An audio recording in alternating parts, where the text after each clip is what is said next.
آج میں بھی بہن کا رشتہ رکھتا ہوں، آپ بھی بہن کا رشتہ رکھتے ہیں۔ ہم کتنی عزت اپنی بہنوں کو دینے کا مزاج رکھتے ہیں۔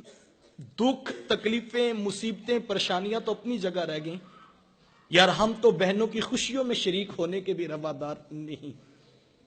60 سال کی بوڑھی بہن یوں اپنے بوڑھے ہاتھ جوڑ کر رات 12 بجے کے قریب اپنے بھائی کے پاؤں پکڑ کر معافی مانگ رہی تھی اور کہتی تھی بھائی ساری غلطیاں میری ہیں، سارے گناہ میرے ہیں، میں اعتراف کرتی ہوں، لیکن صبح میرے بیٹے کی بارات جانی ہے، تم جو ہے وہ بارات میں شریک ہو جاؤ۔ اگر تم نہیں آؤ گے تو میں معاشرے کو کیا منہ دکھاؤں گی کہ میں کتنی بے براتی ہوں کہ میرے بھائی بھی میرے ساتھ نہیں کھڑے ہیں۔ وہ بوڑھے ہاتھ جوڑ جوڑ کر یوں معافیاں مانگتی تھی اور بھائی بڑک مار کے کہتا کہ میری بہنیں مر گئی ہیں، مجھے کسی بہن کی کوئی ضرورت نہیں ہے۔ اس کے جوان بھائی ساتھ بیٹے پاس کھڑے ہیں اور وہ کہتے ماں کوئی آتا ہے تو ٹھیک ہے، کوئی نہیں آتا تو کوئی پرواہ نہیں، ہمیں کوئی فرق نہیں پڑتا، ہماری بارات صبح دھوم دھام سے جائے گی۔ لیکن وہ کہتی بیٹا تم چپ رہو، یہ میرا اور میرے ویر کا معاملہ ہے، میں نے بھائی راضی کر کے جانا ہے، میں نے بھائی راضی کر کے جانا ہے۔ اس نے آخری حربہ سوچ رکھا تھا جب نہیں نہ مانے گا تو پھر میں اپنے سر کی چادر اتار کے اس کے پاؤں پہ ڈالوں گی، پھر تو اس کا کلیجہ پگھل جائے گا۔ لیکن اس کا آخری حربہ بھی کام نہ آیا، پھر وہ سر کی چادر اتار کر پاؤں کے ساتھ رگڑتی رہی، لیکن بھائی کا کلیجہ نرم نہیں پڑتا تھا۔ پھر کتنے بوجھل قدموں سے اس نے بھائی کی دہلیز کو چھوڑا، یہ وہ بہن ہی جانتی ہوگی۔ آج ہم خوشیوں میں شریک ہونے کے بھی روادار نہیں رہے۔ میں نے کل چہلم کی روٹی پر جو ہے وہ بھائیوں کو لڑتے دیکھا ہے۔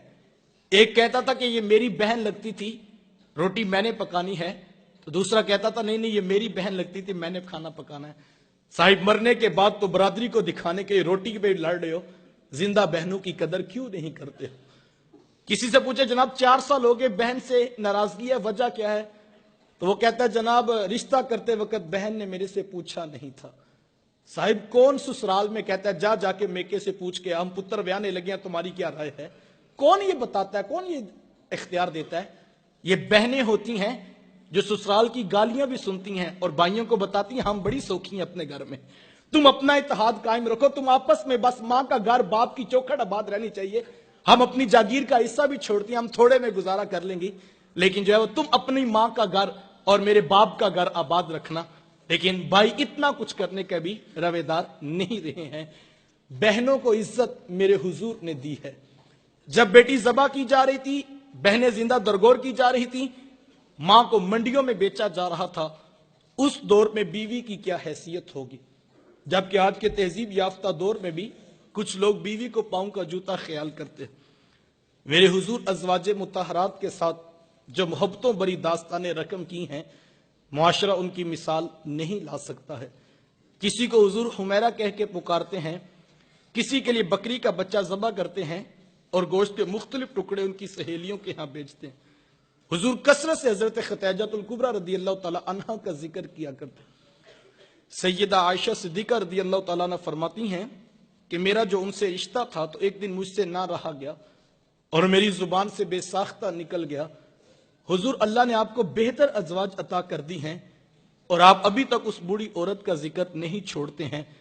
پھر حضور کے چہرے پہ جلال آ گیا اور حضور میں اے عائشہ مجھے خدیجہ کے بارے تکلیف نہ دو، جب پورے مکے نے میرا انکار کیا تھا ایک خدیجہ تھی جس نے میرا اقرار کیا تھا، میں اسے کیسے بھول سکتا ہوں؟ جب زمانہ میری مخالفت کرتا تھا، معاشرہ میرے خلاف کھڑا تھا، لیکن ایک خدیجہ تھی جو میری محبت کا دم برا کرتی تھی۔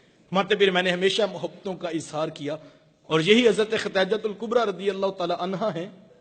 جب ان کا وقت آخر قریب آیا تو سیدہ فاطمہ الزہرا رضی اللہ تعالیٰ عنہ کو بھیجا اور کہا بیٹا جاؤ جا کے حضور سے چادر رحمت مانگ لو۔ سیدہ حاضر خدمت ہوئی اور آ کر عرض کی کہ میری والدہ چادر مانگ رہی ہیں۔ حضور نے چادر بھی اتار کر پیش کر دی اور ساتھ فرمایا بیٹا کہ ماں سے پوچھو یہ چادر کیا کرنی ہے۔ یہ کہتے کہتے حضور بھی ساتھ تشریف لے آئے اور حضور میں خدیجہ تو نے چادر کیا کرنی ہے؟ عرض کیا کہ حضور جو میرا بخار ہے لگتا یوں ہے کہ جیسے جان لیوا ثابت ہوگا، میری آرزو یہ ہے کہ مجھے کفن آپ کی چادر رحمت میں دیا جائے۔ یہ حضور کی سیرت کا کتنا بڑا ریفرنس ہے کہ بیوی آرزو کر رہی ہے اگر مجھے شوہر کی چادر میں کفن مل گیا تو یہ میرے رب کے حضور بھی میری بخشش کی ضمانت ہوگی۔ حضور نے چادر بھی اتار کر پیش کر دی اور ساتھ تاریخ ساز جملہ ارشاد فرمایا خدیجہ تو نے تو صرف چادر مانگی ہے، لو ارتی جلدی لآتیتکی، اگر تم مجھ محمد کی جلد بھی مانگتی میں وہ بھی اتار کے پیش کر دیتا۔